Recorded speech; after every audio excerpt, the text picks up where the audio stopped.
Bonjour à toutes et à tous, merci de suivre RTI 1. Bienvenue dans ce 6h30 que nous démarrons à Bouaké où le vice-président de la République a effectué une visite de travail en début de semaine.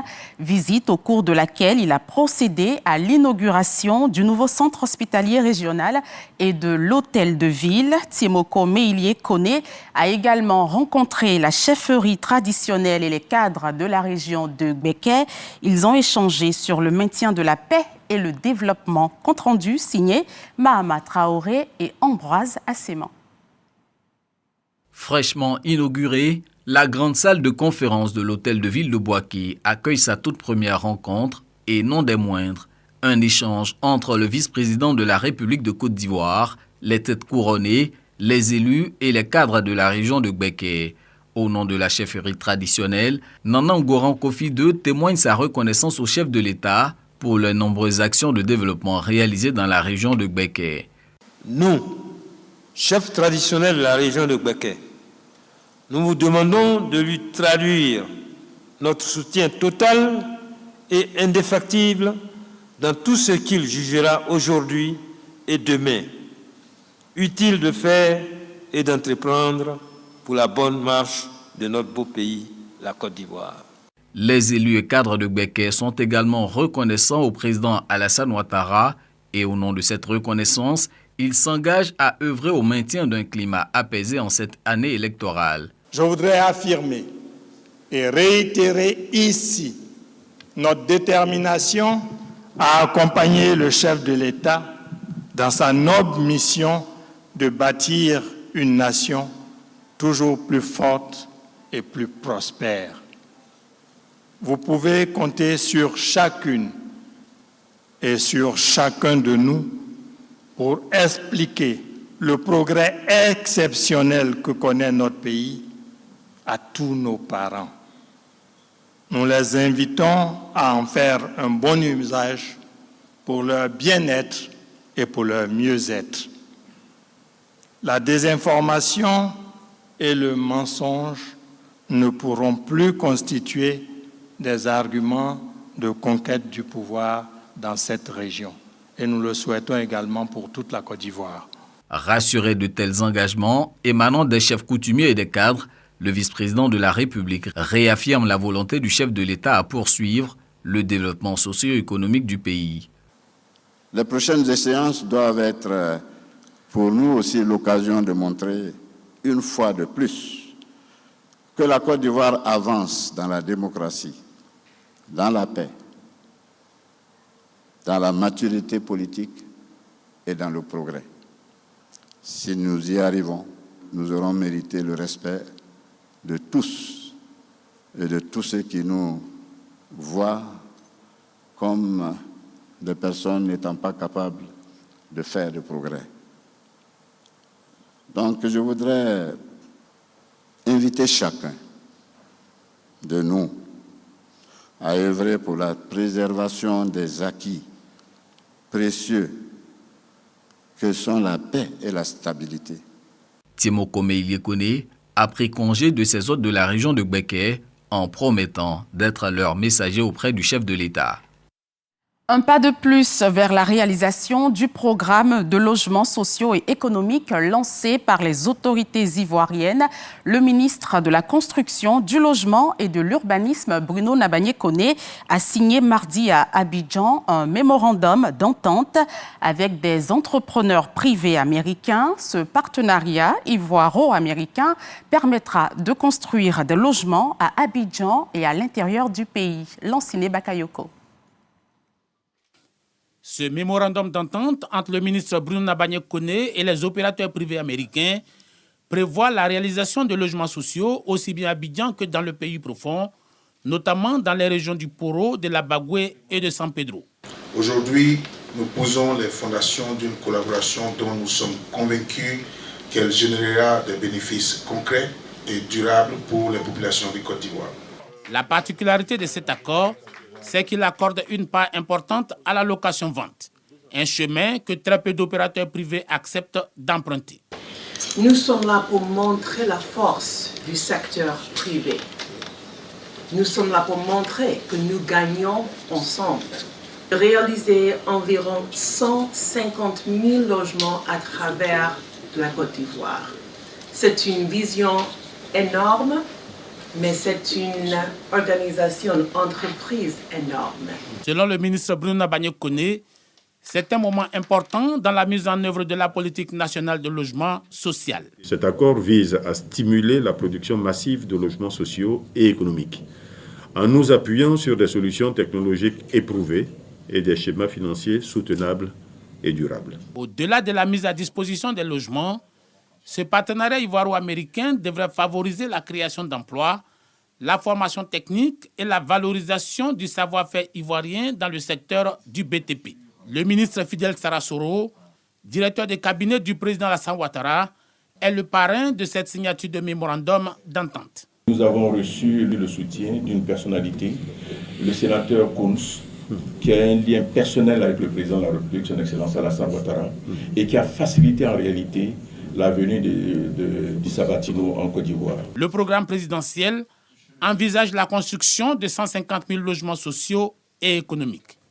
Parlons à présent de la digitalisation du commerce. Autrefois exercée dans des magasins ou même à la criée, la vente d'articles a été révolutionnée avec l'avènement d'Internet. Aujourd'hui, la vente en ligne est de plus en plus répandue. Quels sont ses avantages sur les commerçants et les clients? A-t-elle des inconvénients? Réponse dans ce sujet d'Ismaël Evrard-Déo et Ahmed Silioué. Guy Alain, assistant en ressources humaines à la radiodiffusion télévision ivoirienne, semble avoir trouvé la solution idéale pour concilier achat de vêtements, chaussures et obligations professionnelles. Allô, bonjour madame. J'ai fait une découverte sur votre page de vente de chaussures. Elle est avec les en ce moment. D'accord. Au bout du fil, un e-commerçant. Ils échangent sur les détails d'une commande en ligne que le jeune homme souhaite passer. Actuellement, là, nous sommes dans une période où il y a tellement d'activités à faire et tout. Du coup, je n'ai pas comme ça le temps de me lever et aller à Djamé, voilà, pour faire ces achats-là. Du coup, j'ai trouvé nécessaire d'effectuer ces achats-là en ligne. Aujourd'hui, le e-commerce s'étend à presque tous les secteurs d'activité. Apportez le live, pour donner la force au live. Encouragez le live, s'il vous plaît. J'essaie de mettre tout en place, le Wi-Fi, le matériel qu'il a. Avant, je n'avais pas ça.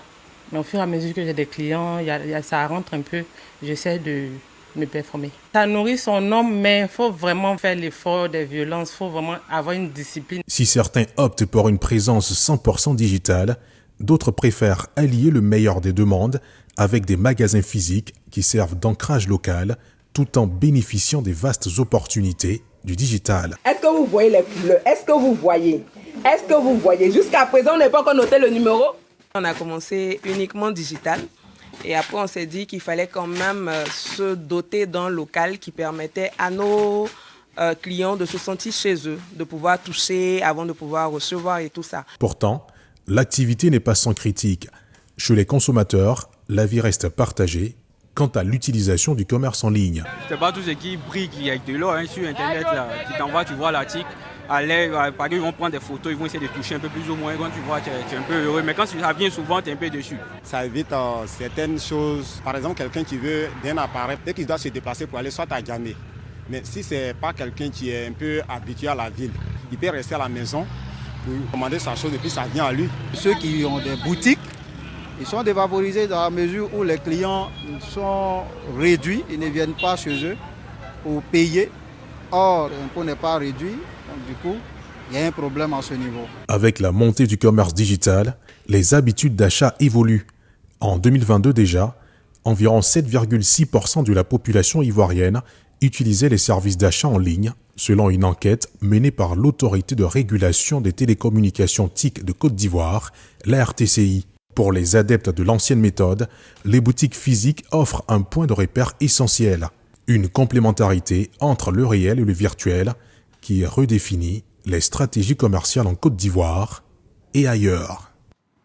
Dans 2 jours se tiendra le grand rendez-vous du rire de la RTI à Paris. Bonjour Paris 2025.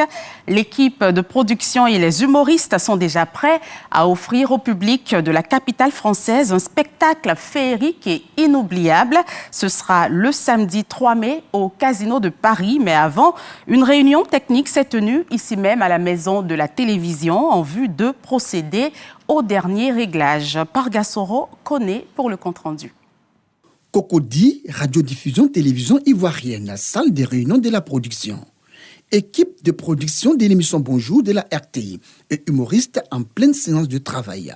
Au menu, les textes et les différentes thématiques à aborder à la 5e édition de Bonjour Paris. À cette réunion, Bamba himself, producteur délégué de l'émission Bonjour, assure le spectacle sera féerique et inoubliable. Ces propos soutenus par artistes humoristes et artistes comédiens. Vous voulez que je divise Paris en 2, non? C'est ce que je vais venir faire. Je suis allé prendre précieux m'asseoir. Vous ne voulez pas, vous me réclamez. C'est comme si je cherchais moi là. Vous allez voir. Tu t'en vas à Paris? Ah, on fait comment? On est en Calabengue, donc on partit. On fait quoi là-bas? C'est pas Bonjour Paris là. Mais dis, on m'a dit, il n'y a pas la fraîcheur, hein? C'est comment? Là-bas, là, il fait froid. Il faut commencer à dormir sur la glace. Les artistes ivoiriens ne manquent pas de lancer un défi aux humoristes des 2 pays invités, le Cameroun et la République démocratique du Congo. J'ai appris que, bonjour, là, il y a un Camerounais puis un Congolais qui viennent.